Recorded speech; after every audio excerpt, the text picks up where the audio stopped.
What is a globalist? If you've been following this election at all, you've probably heard the words globalist and globalism thrown around a lot. Some of the people using it are nationalists or patriots. They see this idea as a threat to the sovereignty of their nation, whichever nation that happens to be.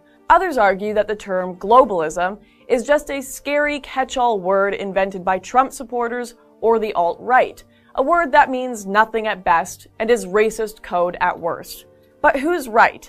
The reality is that globalism means something very specific and very dangerous if you value democracy, individualism, or any of the values of Western civilization.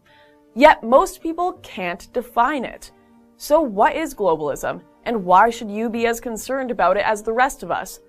Political scientists would have you believe that globalism is harmless. They tell us that it means simply being a citizen of the world, which sounds nice if you're the kind of person who takes what you hear in a political seminar as gospel, but behind that contentless phrase are sinister implications.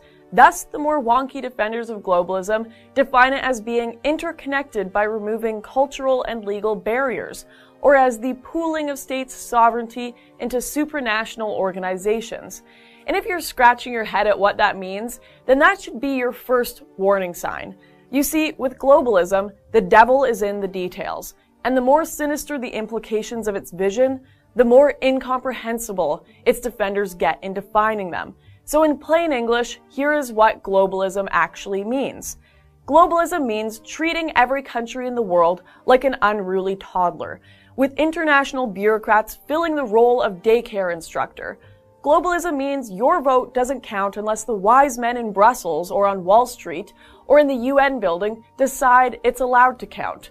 Globalism means any law your government passes is subject to invalidation by unelected hall monitors who would rather police the boundaries of free speech than the borders of actual countries.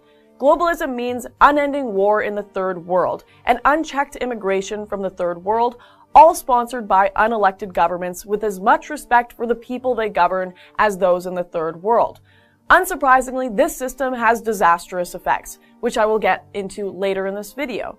Now, despite what you might think hearing that, globalists are not all right-wing or all left-wing. Both of these groups can want more centralized global planning for their own interests. But one thing they do have in common is globalists are almost universally either hated in their own countries or highly controversial at best. You don't need to take my word for it. Just listen to this list of famous globalists. George Soros, Henry Kissinger, Angela Merkel, Jean-Claude Juncker, Jeremy Corbyn, Barack Obama, George W. Bush, Justin Trudeau, and possibly the original globalist, the real OG himself, Woodrow Wilson. Not one of these people views citizenship in their own countries as sacred. And why should they? Along with their contempt for citizenship as a quaint anachronism, globalists almost always sneer down their nose at tradition, disdain national culture, laugh at religion, and generally despise the West while holding a creepy affection for the third world. They want open borders, cheap labor, and anti-nationalism to benefit their business and political visions, and are all too willing to shaft the little people to achieve it. To them, freedom means never having to say you're sorry for building your agenda and business on the backs of everyone else. They do this through garnering political power and creating large supranational government entities that push globalist agendas. You've probably heard of those too.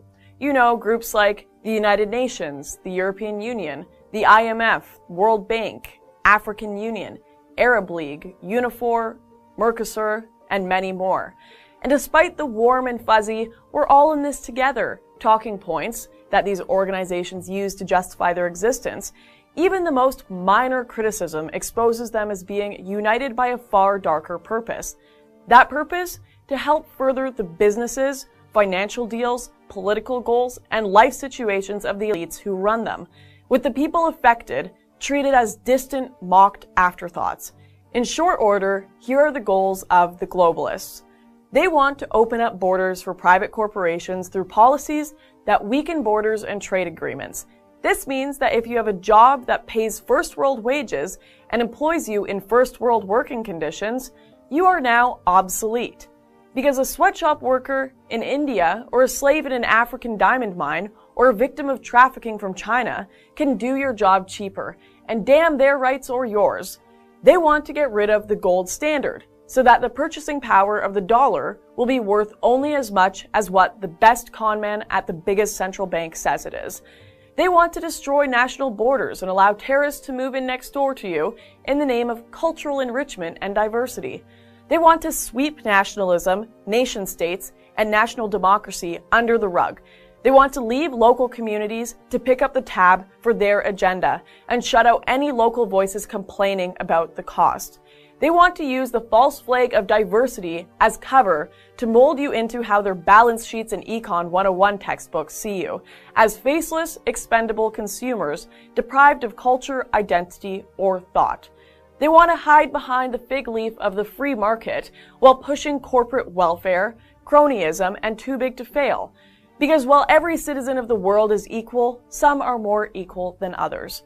This is not a crazy conspiracy theory. This is real life. This is the worldview that has literally governed the world over half a century. To be sure, not all globalists are evil or have bad motives. Some are simply naive or else have read too much Immanuel Kant. These people genuinely believe, with Kant himself, that creating a centralized world government is a path to perpetual world peace. They see it as their duty to make up the small, elite group of managers for this brave new world. And if they happen to get filthy stinkin' rich in the process, well, duty and self-interest happily coincide. But some of us know this farce for what it is. And more people are waking up to realize these self-appointed emperors have no clothes. I implore you to join us. You know that this worldview acts in defiance of human nature, that it cannot work in a world of fallen, imperfect people who are easily corrupted by too much power. You know that the larger and more centralized governments cannot be held accountable, and have watched as many of these globalist organizations do no good for the world and simply serve their own selfish needs. Were the 800,000 people slaughtered in the Rwandan genocide better off because the UN was there to supervise their murder? The very UN that is dominated by dictators, Islamist theocrats, and other escapees from the ash heap of history? Are the Ethiopians better off for being crushed under the heel of guerrilla warlords who have been bought and paid for by globalist aid groups?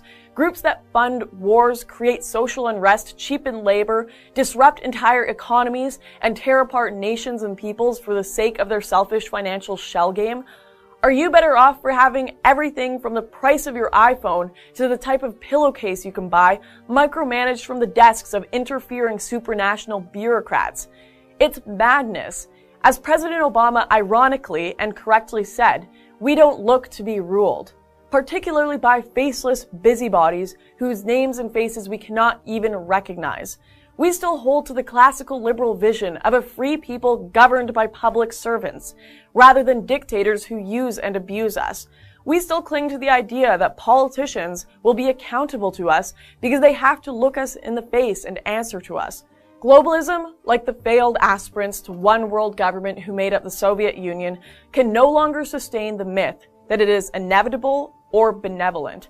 It is mired in scandal, plagued by lack of accountability, and confronted every day with more people willing to expose the destructive and frankly evil behavior of its adherents. That's why Brexit scares the globalists, because it is their Waterloo. Well, I say we keep forcing them back until, as with Napoleon, the world is extricated from their small, sad shadow. Thanks for watching. Don't miss my show Standoff by clicking here to become a member.